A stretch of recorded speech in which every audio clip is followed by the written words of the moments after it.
Well, it's nearly summer, and that means that a lot of you will be going off on holiday. And of course, that leads to worries these days about data and your phone. Nobody wants to be stuck with an enormous bill once they get back. And our sponsors, NordVPN, have got a product that might help you. It's called Saily. It's an affordable eSIM data for international travel. You get a data plan from the Saily eSIM app and go online wherever you are. So you can say goodbye to patchy Wi-Fi and high roaming fees. You'll save a lot of money, which is obviously good, but it's also safe and secure internet. There's no more dodgy public Wi-Fi when you're abroad. There's built-in cybersecurity features as well, web protection, ad blocker, and instant access on your arrival. So to go there without any worries and be in contact with whoever you need to be, hopefully see some Rangers signings in the summer, then get this. And you can do so if you download Saily in your app store or by scanning the QR code on screen. Use code Heart and Hand at checkout to get 15% off your first purchase.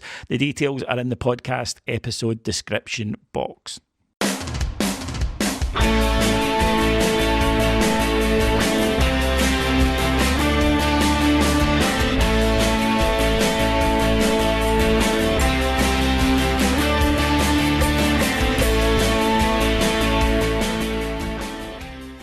Hello everyone and welcome to Heart and Hand, the Rangers podcast. My name is David Edgar and as always I am your host.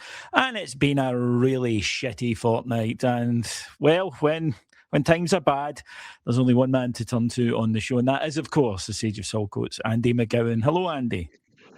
Hello David, hello listeners. Here we are again.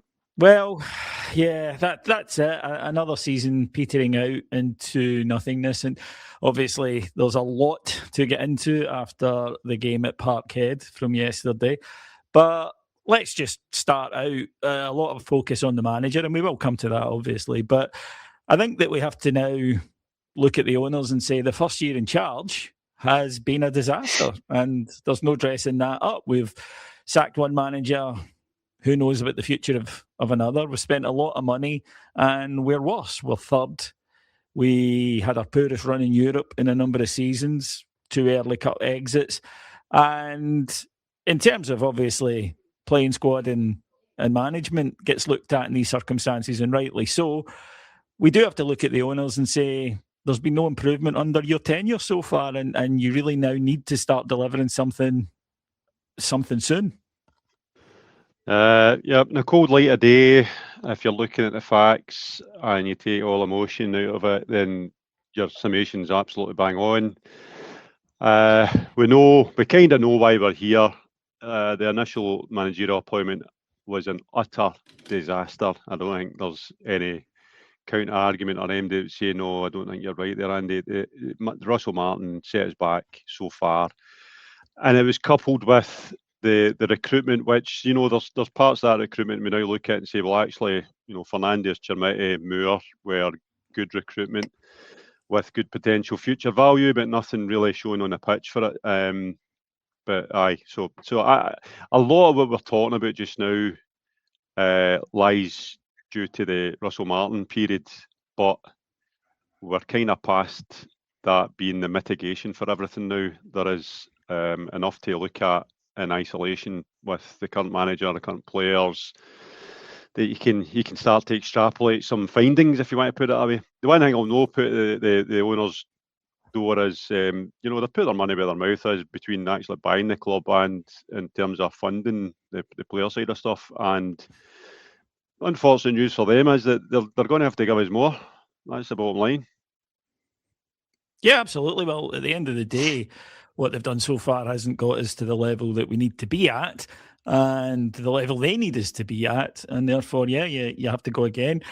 I don't think it's unreasonable to say it's their first year in Scottish football, and I think they did use it as a learner. I think they thought there might be lessons to learn in that year. And of course there was. No matter how well anyone coming in thinks they might be prepared for it, we hear it all the time from players and officials and employees at Rangers that it's really only once you get there that you realise the sheer scale of this thing.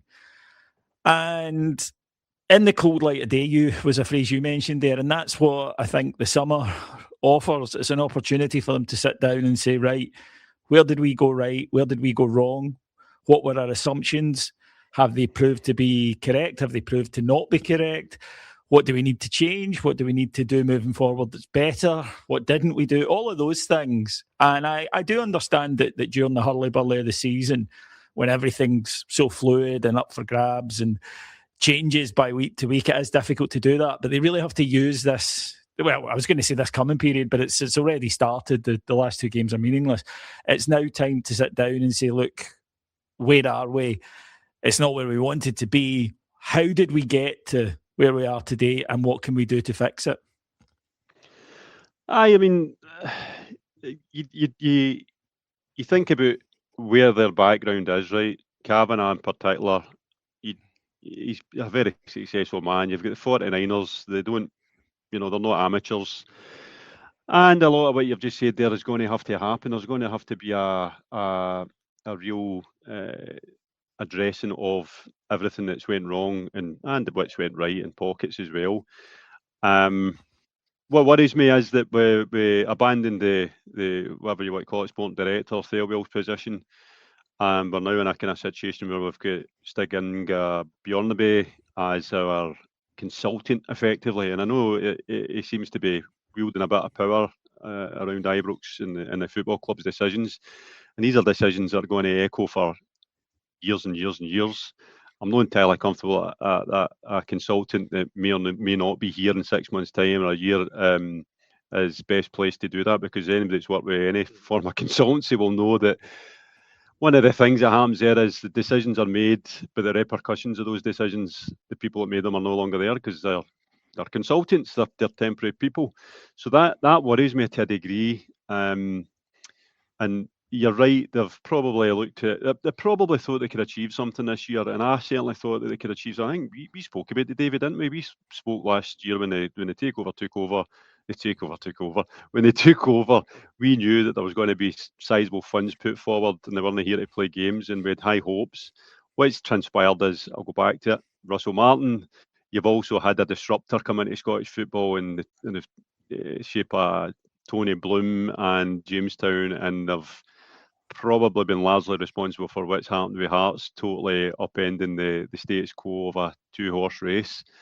And that's kind of compounded our problems. It might be a saviour, because I think, and we'll talk about it, I think Hearts win the league actually perversely buys the owners and the manager even some breathing space, because Celtic winning another league in a season like they have had is really, really unpalatable and maybe a bridge too far for many. So I'm really interested to see what happens. I want a serious response. I want accountability, and I want leadership above all else. What does accountability look like then? Is it there needs to be a sacrificial lamb? There needs to be visible signs of changes? Is it a radical squad overhaul? What does that look like to you?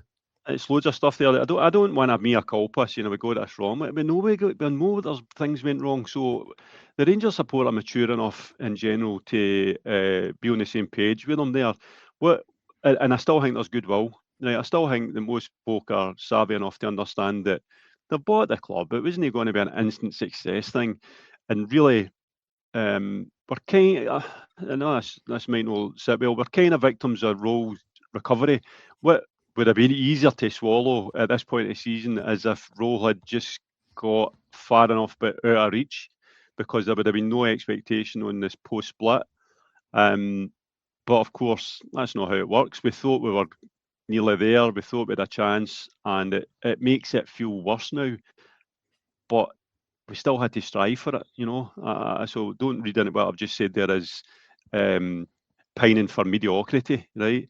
I'm just saying that, relatively speaking, he came in, he did well, he got us to a point, and he got us to a point where we were 1 point off top, and we're like, you've got a chance here. Whereas if he'd always been that 6-7 points off, it would have been an improvement, it would have been seen as an improvement, but the Holy Grail would have been just out of reach and unrealistic. So to your question about what is accountability, I want the club to understand that what is becoming the norm is not acceptable. We spoke yesterday, Davey, privately, and we kind of said something along the lines of, we come away for that game yesterday, supporters, and I can only speak for myself, right? Passionate Rangers fan. It's not a competition to see who's the biggest Rangers fan, or whatever, but the sting wasn't as bad as it's been in the past for me yesterday, because I half expected it, and when it was delivered, I kind of had made my peace with it. And I look at myself in the mirror and I'm thinking, are you accepting mediocrity and trophyless season after trophyless season as the norm now? And the answer is no, but I'm getting used to it. And I think about that's crept in at the club. And as much as we might get the sound bites of, we need to get back to in second is nothing, all that kind of stuff, I think we need to actually make sure that the club understands that sometimes big, brave, bold decisions have to be made. And effectively, a bomb needs to be put under a lot of the culture aspects I think are becoming embedded. And I see this as an outsider. I have no inside track. I don't know what's going on in the dressing room and knocking Howie day to day. But there needs to be a shake-up. There needs to be an earthquake in terms of what we accept and what we don't accept. And that'll bring us back round to the manager, I suppose, Davey, because, I've been on record. One of the things about being on Heart and Hand and being in a privileged position where you get to speak on a podcast and air your views is that everything's for the record, and folk will either cast it up to you or say that, you've said that for a long time. And where I've been with Roll is that, and I think most of us have been here, is that he's probably earned enough to get next season, see what he can do with a full season. And in a podcast, I think it may have been with you or with Cammy, I said, unless he really blows up the post split. And he has.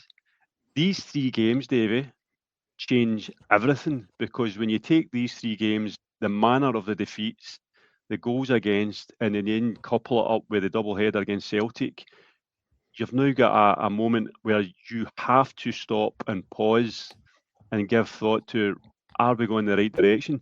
So when you talk about accountability, I'm expecting the club to, at the very least, do that and make a decision, and it will be the biggest decision for the next 5 years, I think. That's where I'm at. A listener sent me a tweet that I had posted in October, which said, I think Danny Rule is a very good young coach. I think he's talented, and I think he will go on and be a success in this game. But I'd also put, but I have my doubts as to whether he's what Rangers need right now. And the listener said, well, you called it. And I said, no, I didn't call it. I said that was a fear. It could have gone differently. That was just my concern. And I don't know any, actually, Rangers supporters who are enthusiastic about Danny Rule continuing. Nor do I quite see the bloodlust that I've seen at previous managers. And I understand that because I'm the same. I'm not, get him out. But I'm not keep him either. And I think that's because there is an understanding among the Rangers supporters is like, we get what you're trying to do. We all think you have a bit about you, but not right now. Wrong man, right club, or right man, wrong time, whatever you want to describe it as, that his skill set isn't suited to what Rangers need right now. And that's where I am with him.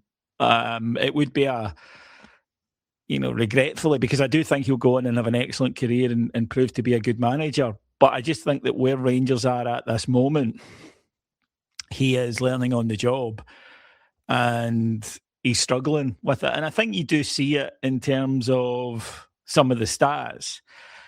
Somebody asked me yesterday, Andy, and I thought this was a really interesting way of looking at it. He said to me, okay, if Danny Rule had come in October on an interim basis, and we said we'll review his performance at the end of the season, would he have done enough since October to keep the job? And for me, the answer would have to be, if that had been the case, no, I wouldn't be keeping him on. Yep. And again, post-split is the deciding factor. We're talking about the manager. Personally, I need to make clear it's not the manager. I mean, the players. We will get to them. Don't worry. That's the other thing. This binary blame. It's either all the players or all the man. No, it's not. It can be both. And in this instance, it is. and the reason I bring that up at this stage, Dave, is because there's part of me thinks it doesn't really matter who the manager is if we don't have a functioning squad, and I use the term squad deliberately because we've not even got the bones of a functioning first 11, but we need a functioning 18 that we can rely upon in terms of the bench, and no drop off in quality and stuff like that. So there's that, right? So regardless of who the manager is, and at this moment in time, you've seen, to the question about if he was an interim, how would you judge him? You would say, right, he's inherited what we consider to be one of the worst squads ever assembled for any amount of money at Rangers. And it took us to a point where we were believing again. Okay, the football wasn't stellar, but it was functional. It was offsetting the lack of game-changing players by set pieces and finding ways to win. He solidified us for a wee while there defensively. He brought Emmanuel Fernandez on a ton. Chermiti found his kind of groove much more than he did previously. There's things there that you can point to, but I cannot escape now the post-split, and you then list through the double header against Celtic, because those are moments where you're like, right, even if you'd faltered, but it's the word I keep using is capitulation. These 3 games have been a complete and utter capitulation. Now that is both players, but it's also the manager, because as much as we can say, the players kind of put together a 90-minute performance, whatever, there's also glaring oscillation in terms of performance in a match that sometimes turns to the dugout, and you're like, well, he's now got a name for not being able to react to the slightest of changes in a game, or waiting too long, or the substitutions are like for like. And that's a big problem, because what happens at Rangers, and any club, but more so at Rangers, is when you lose the confidence, then start to see the incline get steeper and steeper and steeper. And that's my big worry, is that we get through the summer, we get into the next season, and I hate to see the kind of phrase that, we'll get to October and if we're no top, then that's a problem. But it's kind of true. Once the Rangers support loses faith in you, 100% true. You've got a big problem. I feel it feels like apathy just now. You kind of characterise how you feel about him. You've used the phrase agnostic between us, haven't you? You're kind of agnostic about it. I can't firmly say I've got enough evidence to say he's a diddy or he's going to be a success. And that's a fair assessment. Andy, but then it comes down to faith, right? And then it comes down to belief. And again, somebody that, I was chatting to, he said, well, do you believe he's going to win a title? Deep down, honestly, the wee voice in the back of your head at 3 o'clock in the morning. And no, I don't. And therefore, I understand why it would be. I think it would be in everyone's best interest to shake hands in the summer, and he can go off and pursue something else at a club that's maybe a wee bit more suited to his skill set. Andrew Kavanagh said an interesting thing when he got rid of Thelwell and Stewart. He said, we've had a look at it and we've decided that what we need in a CEO and in a director of football at the moment is not what Patrick and Kevin are. And that's kind of how that phrase has been resonating in my mind, because it's like, I think you can still like or rate Danny Rule and think that there's talent there and not be surprised if he goes on and is a good coach, but not feel that right now, going into summer 26, that he's what Rangers need. And of course, then the debate comes, what do Rangers need? And we've all got our identical idea in our mind of what a Rangers manager is or look like, or skill sets that need to come in. And I would hope that they would look at that and say, right, okay, we've learned certain things about this title race and about what you require to get over. I think if you look at the 2 clubs who are going to finish above us this year, both of them have got what you might term old school managers. And I don't think that's coincidence, Andy. And I get that you look around and you maybe want to do the kind of, well, this is the way football has gone and this is the way football has changed. But you do have to be aware of what we would term in business as local environmental factors. And like I say, I don't think it's I think that it's a great idea. I just wonder if the likes of Rule are what you need 2, 3, 4 years into a project, not the guys who can kick it off and start it off. And my big concern is that I think he might be the John the Baptist rather than the Jesus. He's the guy who, as you say, got us to a point, but every time we got to that point, we faltered every single time. And some people just aren't capable of, jumping that extra. Sometimes that's what they can do. He did stabilise the club when he came in because it was a riot, right? Fans were in an uproar, and he did quickly get us back on an even keel. Heart in Hand is delighted to be sponsored by the Rangers Youth Development Company. John Gregg, Richard Gough, Lorenzo Amoruso and Barry Ferguson, 4 legendary Rangers captains and the faces of Rangers Youth Development Corp's latest lotto campaign. Over 18s can play and weekly prizes are on offer, plus an end-of-the-month jackpot of at least £12,000 in 4-week months and £15,000 in 5-week months. Visit www.rydc.co.uk, that's rydc.co.uk now for full details on all their products, or click the link in the show description to sign up for Rangers Lotto. But I wonder if now, having achieved that, it needs someone else to come in and take it from the point that we were at and push us on that next level. Yeah. We take our kind of historical cues from Souness. That was the literal bomb under not only Rangers but Scottish football. We take our cue from the Gerrard era, and then obviously we have a massive part of our DNA this generation of Rangers fans is from Walter Smith. And I think a lot of that is in our subconscious when we talk about what do we want in Rangers managers. And then against that backdrop, the game has moved on. We've moved away from managers to coaches, and our nearest neighbour in England, it's all coaches, isn't it? As opposed to figureheads. And we're kind of caught in between because history calls us, but the future waits for no man, and we've got to get this balance between it. And it's really, really difficult because we've also got a support that has a demand for not only success, but a figurehead, leadership, and a call to arms whenever it's required. Very, very hard to find somebody that fits all the bills that I've just listed there. And it feels at this moment of crisis that Danny Rule is a wee bit too, I'm trying to find the words, cold, methodical, scientific, whatever way you want to put it, because even after yesterday, it was the same interview.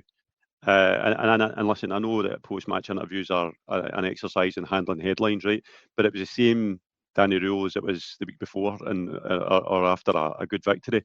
He's even-tempered. He's not overly emotional. He mentioned about no mentioning the referees and stuff like that. Sometimes I yearn for Steven Gerrard kicking his players in the bollocks verbally and a call to arms to them. And this is a problem, to go back to your kind of semblance of do we believe? More or less all through the Gerrard period, even at its lowest ebbs, like Tynecastle, Scottish Cup, knockout and all the rest of it, I still thought this is only really going to end one way, and it's with Gerrard being successful, because everything he said, everything he portrayed, everything he was telling his players, and publicly and privately, you felt we will end up being successful. Plus, on the park, you were seeing absolute and undeniable shoots of progress, patterns of play, people getting better, the improvement of players with the left and being replaced with better players. At this moment in time, you're not really seeing that. And I know that when things go wrong, everything comes under the microscope, whereas when you're winning, nobody really gives a shit. We just win, and that's we'll turn a blind eye to launching long balls and stuff like that. We're at a stage now where the confidence in Rule is wafer thin, and that's me speaking, and that's a change for 4 weeks ago, and it's because of these 3 games. They've been cataclysmic in terms of reputation, belief, and the literal sense of what we were watching on the park. There were really, really poor losses against teams we should be beating, because as good as Motherwell have been, we should still be beating them. Hearts are grinding it out, but we should still be beating them, and that is not a vintage Celtic team. So it's totally punctured my belief in a short space of time against Danny Rule, and this is where I go back to the owners, because they cannot be sitting there saying the answer is continuity and we just keep going. They might And to be honest, David, I think they will. By the way, I think they'll keep going. But it might be doing us a favour. If Wolfsburg are there, it might be doing us a favour by saying, "Do you know what?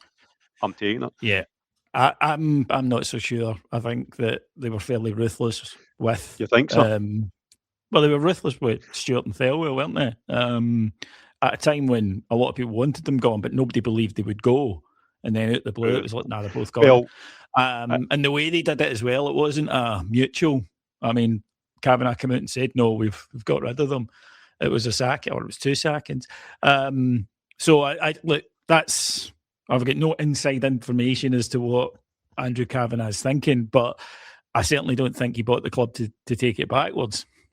And that's what's happened. The thing for me, as I say, with Danny Rule is I don't want to be in that position that you mentioned come October. And I know what happens if he starts the season poorly, which brings its own pressure because you're going into the season thinking, well, if he starts poorly.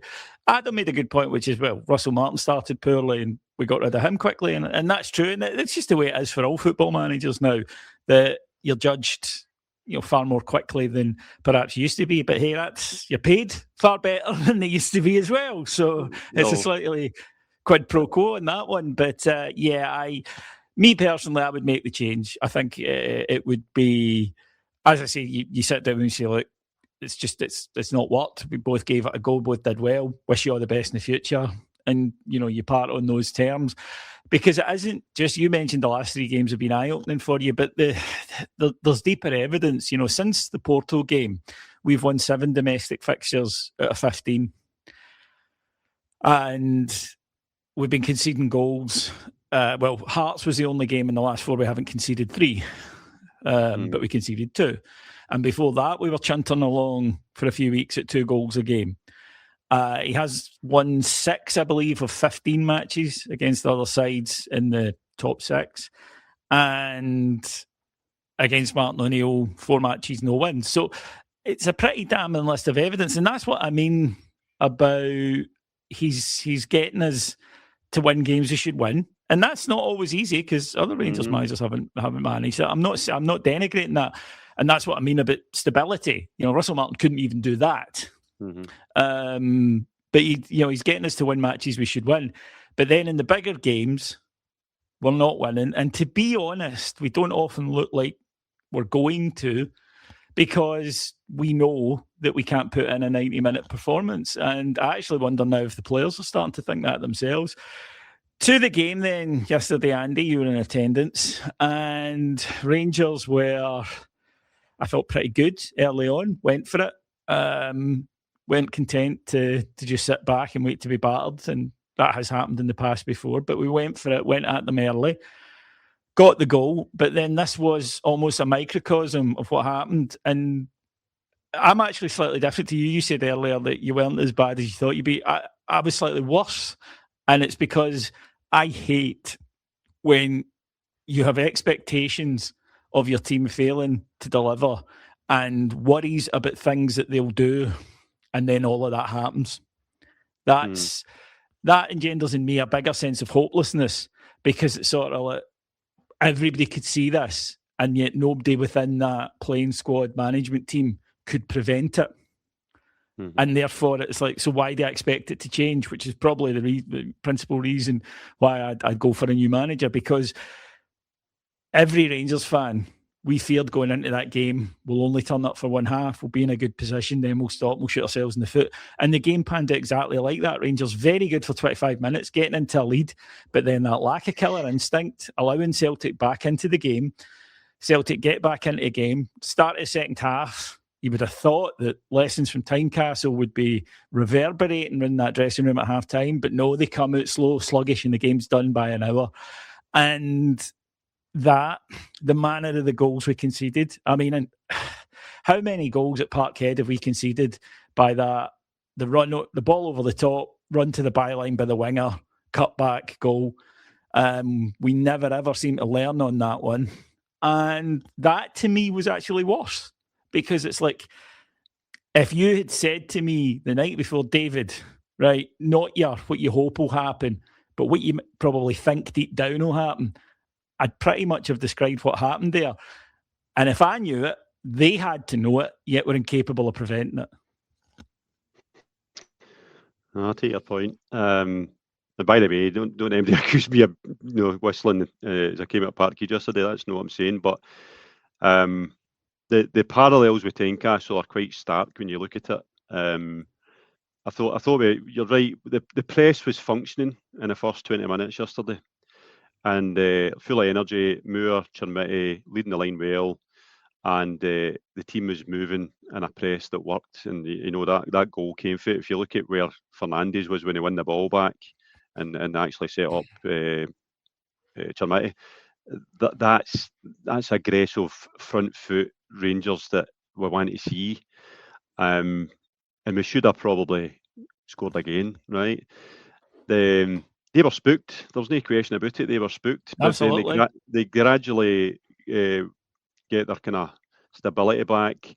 They're better at playing the ball out for the back than us, and they commit to it. Whereas we're still a team that is half and half. We do it sometimes when we shouldn't really, and then we don't when you're actually wanting us to do it. And we are, and this is this is something against rule. When you're not winning, you start to look at these things and say, we give the ball away far too easy. So if you're an opposition manager, and I'm no tactician, right, but you'd be saying, listen, they're going to give you the ball back, and when you do, jump on them, because their goalie can't kick it, and when he does, you're going to have a fair chance of winning it and getting them on, turning facing their own defence again. It's a recipe for disaster, and what we don't do is keep possession for long enough. First 20 minutes, we're working through the lines. Dio's turning men. Chukwani is a concern. We can talk about him later on. And Barron was, he was all right, but we were at least progressing up the park, and we were getting wee breaks on them, and we were getting one-on-one, and it looked okay. And then they scored a goal, and that goal obviously comes from a multitude of wrong decisions. Minuscule in kind of scope, but they all add up to that goal that we've seen 100 times before. We can talk about the offside as well, but what's new? And then they score it, and you can kind of see for the reaction that they know that's them back in the game, and the likelihood is that they're going to win it. Yeah, I thought when I watched it back last night, all right, they celebrate as you celebrate, but it was doing to business straight away, because they're like, really, let's get it on. And I wonder what our reaction internally was. So half time, we all know it. We all know that they're going to come out differently. They bring on Tenecte, and I can only presume that they do that because they like, this team's there for the taking. Let's stretch them even further. So they take off McCown, who's a wee bit inside, and they bring on Tenecte, who can go inside and outside, and immediately he's turning his inside out. He's getting us to the byline. He's cutting back. There's things happening that are causing major problems, and the defence is getting stretched wider and wider, and the gaps are there. I just thought that it encapsulates, again, what happened at Tynecastle and happened yesterday, is that we come out for the second half all prepared for what might be. I don't know if he says to them, right, more of the same, lads. I can't believe that to be the case. But we've got two things there. A manager that isn't really either preparing them for what's coming next, or has the plan B ready to go. If they do this, guys, do this. And we've not got a team on the park that has got anybody that I feel could tweak on the field. And I know players stick to their rules, stick to their instructions now, and that's the kind of cardinal thing. You don't veer from your instructions. You do what your manager's told you to do. But there still is room in the game nowadays, particularly in a bloodthirsty game like Old Firm, where you can make an adjustment even in the meantime. Because when it went to 3-1, I'll be honest, I turned around to David Graham and Adam and Ross, and I says, I think we're going to be 4 or 5 here. That was my fear, and maybe that's why I felt better coming out than most, because I thought, well, at least there wasn't a 5 or 6, because that wee period after the third goal went in, their takes were up, and it could have went more. What happened was they sat back and went, job done, we don't think you can hurt us, so we're just going to sit and play on the break, and great, if we get another one, fine. But we are pretty confident that you can't hurt us, and it turned out that they were right. And although we, in inverted commas, got back in the game, I think it was more just a case that the game shifted 20 yards further forward because they were happy for us to have the ball in those areas. And we didn't really hurt them. I mean, we only made one chance, really, that I can think of towards the end with the Miovski header that hits the bar, which would have been too little too late anyway. I do think it's a factor. I don't think Danny Rowell's in-game management is particularly impressive. We spoke about it at Tynecastle, too late with the subs. It was the same yesterday, 3-1 before we make the changes. And there are a lot of games where a change at half-time has spooked us and caused us to fall out of games. Now, on the players' part in that, it's partly what you say, that lack of leadership, that lack of ability to think on their feet on the park and make changes, that they need to be spoon-fed it. And it's also their ability to panic whenever they get a setback. They lose 10, 15 minutes, their head goes for that. And during that time, teams can inflict damage on you. If you lose goals in bunches, and Rangers quite often do when they lose a goal, they'll lose another couple or lose another one quite quickly. And the reason for that is that their heads have gone and they stop doing what they've been doing or what they need to be doing. I think you saw that yesterday. You mentioned referees there, and while it was no surprise, it's quite interesting because obviously there is another team in the title race now, and Hearts are noticing now that if there's any 50-50 decisions, any decisions where there's any dubiety or doubt, that one club will always get the benefit of that doubt and other clubs will not. And they're starting to notice. And I must admit, I have got very little sympathy because I'm like, we have been telling you this for years, but you all just went, oh, it's just big bad Rangers moaning. And now you are seeing, and it was categorically brought home yesterday that the first goal is offside. Now, I get the argument. And in terms of a rule, I agree with it, that you should take into account, does the keeper have a reasonable chance of saving it? And in this instance, I would say the answer is no. But that isn't the rule. That's not the point. That doesn't get factored in. No, it doesn't. By the rule, does he have his view of the taker and the ball obstructed by a man standing in an offside position and it leads to a goal? The answer is yes. The goal should have been chopped off. And again, I can't prove this, but I am pretty fucking certain had it happened at the other end, it would have been ruled out. Then the tackle by Alistair Johnson. And first of all, let me say, I do not blame the referee. I didn't catch it at real time, right? And I'm watching a TV screen where there's, close up. I didn't. I thought it was a booking. That was my first thought. Then you see the replay and you're like, nah, it's a red. And you're waiting on VAR, and VAR elect not to do it. Now, I can think of another 3 occasions where a Celtic player has got a yellow card for that same tackle. And the 3 occasions are Arujo versus Dundee United, Dane Murray versus Hibs, Alex Oxlade-Chamberlain versus Motherwell. Each of those matches, a Celtic player goes over the top. I'm not saying deliberately, but goes in dangerously and goes over the top, and his studs land on the player's leg in some area. All bookings. VAR will not send off a Celtic player unless it is unless they bring out an open razor and go on a rampage. There is no chance that VAR are upgrading that to a red card. And you think about other instances, Hadji for us against Dundee gets sent off for it. Dujon Sterling gets sent off for it. Last week, Hibs, their player gets sent off for it correctly, right? That's the rules. And they were sent off. But the rules don't apply with Celtic because if there is any wiggle room to give them the benefit of the doubt, they will do that. They would have got the penalty that Hearts didn't get. That's just a fact. They would have been given it. You don't believe me? Look at the penalty they got against Kilmarnock earlier in the season in the last minute when they badly needed it. Look at the goal that they scored. I think it was against St Mirren or Dundee when Iheanacho wrestles the boy to the floor. People might say, well, another ref might not. And you're right, you might watch other games and they get given. It's suspicious when Celtic always get them and other teams don't. And the fact is that we have in Scotland a 2-tier refereeing system. Celtic get decisions that other teams do not get. And I thought those 2 in the first half absolutely highlighted it, which is why I was disappointed when Danny Rowell came out afterwards and said, well, I'm not a manager who talks about referees. Fair enough, mate. You're just going to give them carte blanche to keep doing that then. Clement said something similar in his early tenure. And I remember saying, you'll learn soon enough. Cost him his job because he was cheated out of 2 cups. the Raskin push, right, which is unbelievable when you see what goes on nowadays, and the Czerny penalty on the line. And the problem I've got nowadays is, right, in general, I think Scottish refereeing standards are abysmal. And the problem is that you have Wally Collum at the very top of that pyramid, and it's all too cosy.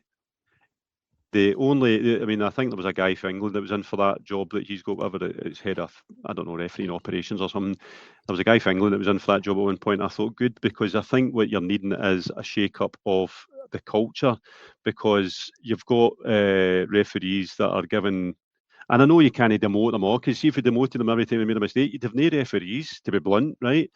But there's things happening now where I'm like, come on, as soon as that goal was scored, and we're like, at the match, you're like, one of the guys looked offside, and I seen it at half time on the telly doing the concourse, and immediately I'm thinking back to November, and Danilo had a shot at Dundee, goalie's unsighted, I think he saves it, but then Mikey Moore puts it in the net, and it gets ruled off for offside for the exact same reason, because the goalie was unsighted and he saved it, right? So you're like, oh, well, that's no consistency. And then I wasn't till I was home, I seen the Alistair Johnson tackle. All right, he gets the ball first, but that doesn't matter. It was a leg breaker. Absolutely irrelevant. Yeah, and it's absolutely irrelevant if he gets the ball first. People just don't seem able to take that in.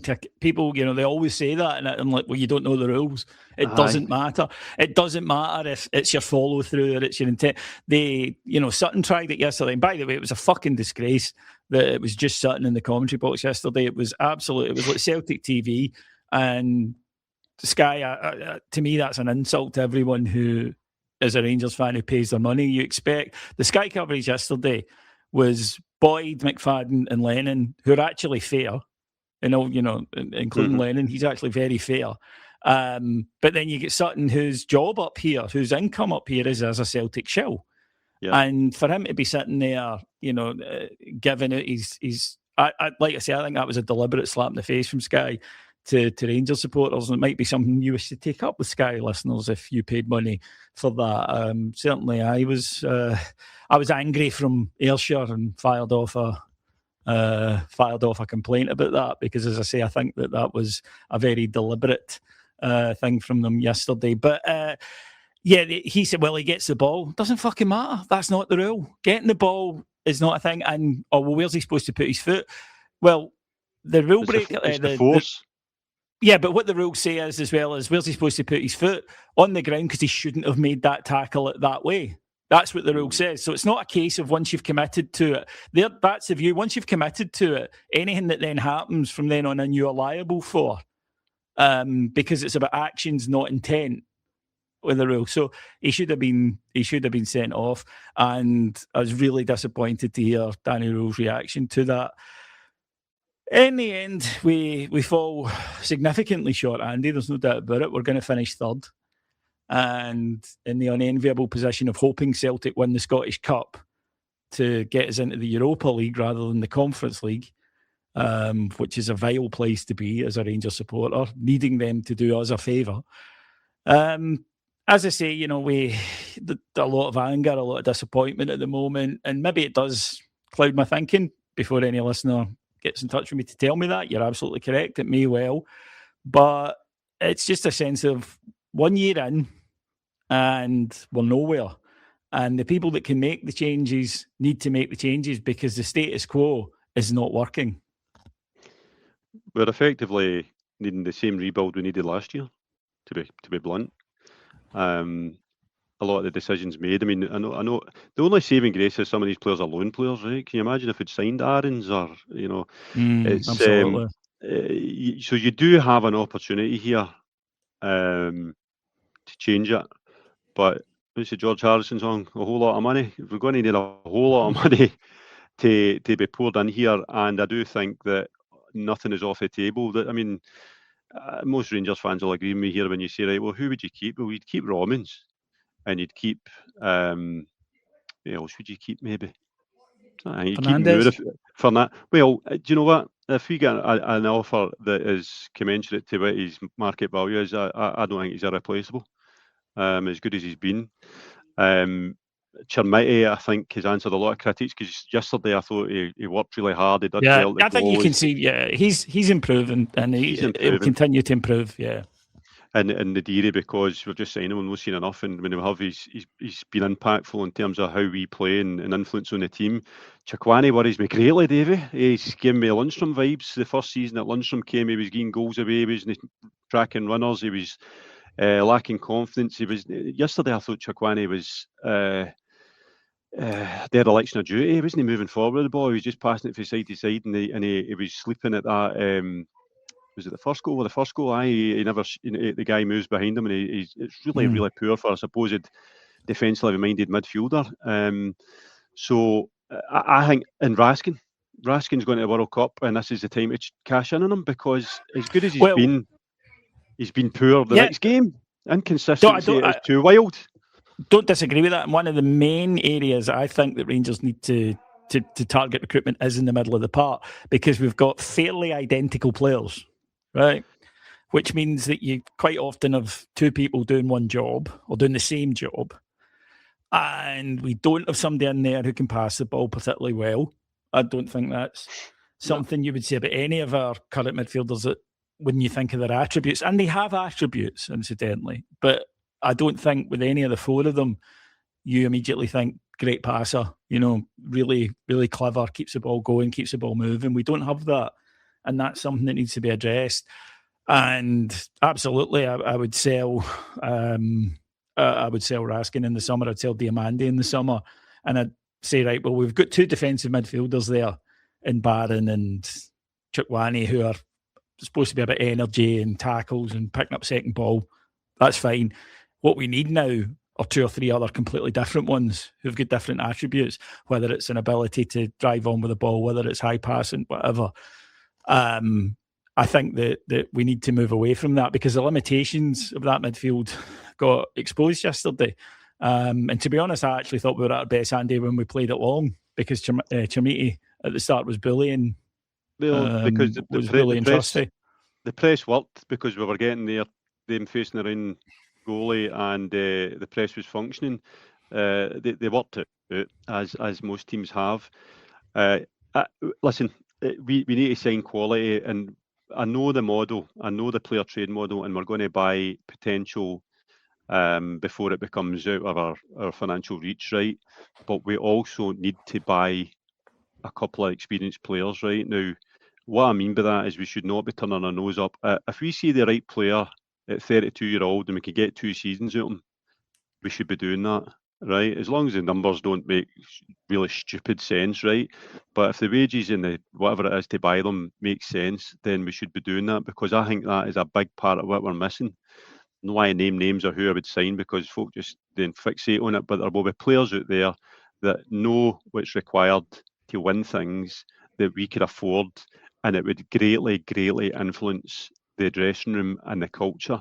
So this is the problem I've got, David. This isn't just about what we do football-wise, it's about culture, and it's about embedding that. It's a very, very hard thing to do, whether it's a football team or you're a sales team. It's very, very hard to get the culture built, because it doesn't happen overnight, and it happens with repetition of message, absolute standards that you cannot fall below, and an intolerance of doing that.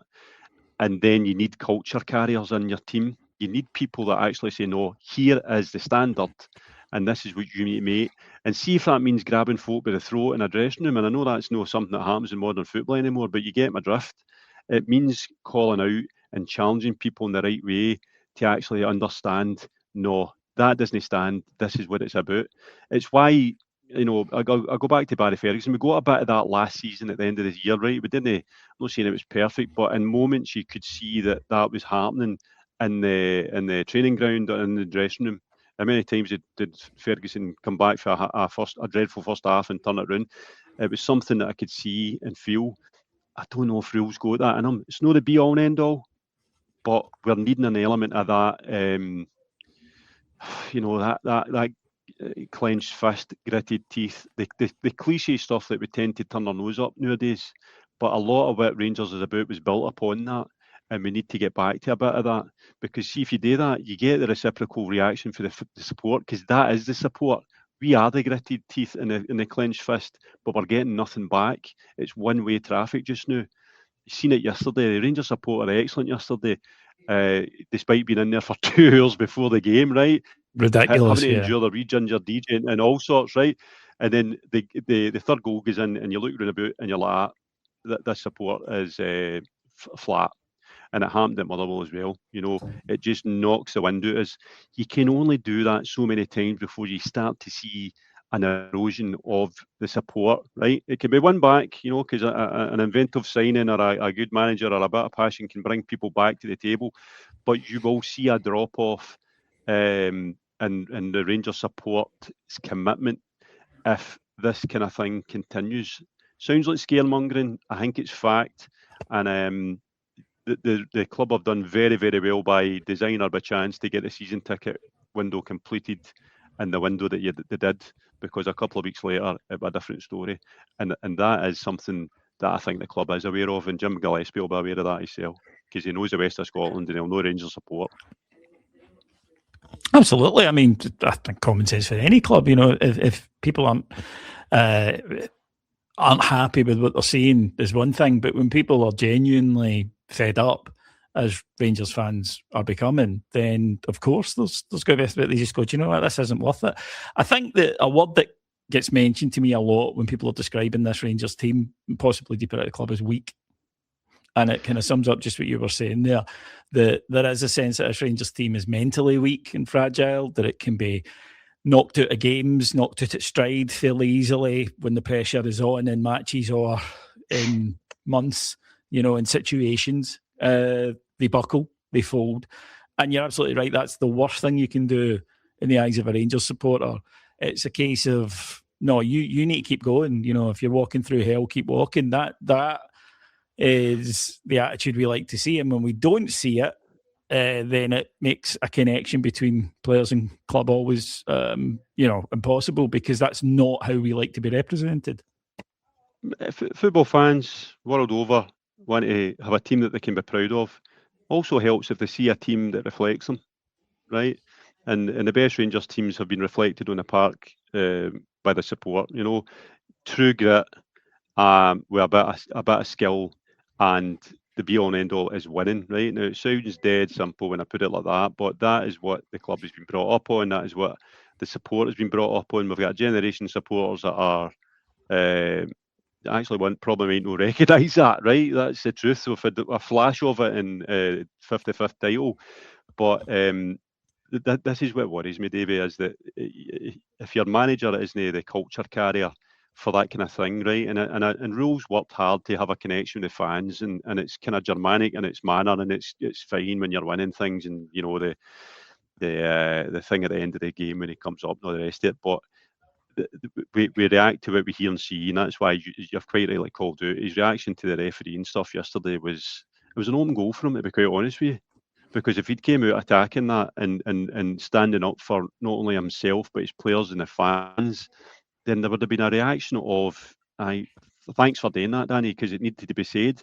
But he sidestepped it in an act of political kind of convenience, because I don't know if it's a party line at the club or whatever, but it wasn't the right thing to say at that time. He should at least used it to deflect a bit off himself, you know? And that talks to me as a manager that is, I don't know, too scientific, too cold. I think it speaks well of him as a person. You know, no, I want to focus on us, but equally in your professional capacity. Well, and that's what we are unfortunately seeing at the moment. And yeah, it's there's a lot of change needing to take place at Ibrox. I suspect a lot of change will take place at Ibrox this summer, and let's just hope that there are more correct decisions this time round than we've previously seen. Right then, folks, that will do us for this week here on Heart in Hand. We still have 2 games to go, yay!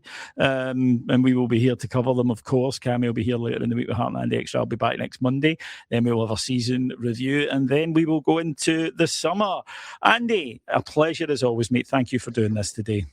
No worries, Davey, and to all the listeners, let's just stick in as we always have. What's new? It's what we do. Yeah, it's that's the thing. There's always next season, but it needs to be different. Right then, folks, thanks to our executive producers, Mike Lee and Paul Miles, and thanks to our sponsors, RYDC and NordVPN. Please go and check them out. So until I speak to you all again, take care, everybody. Bye-bye.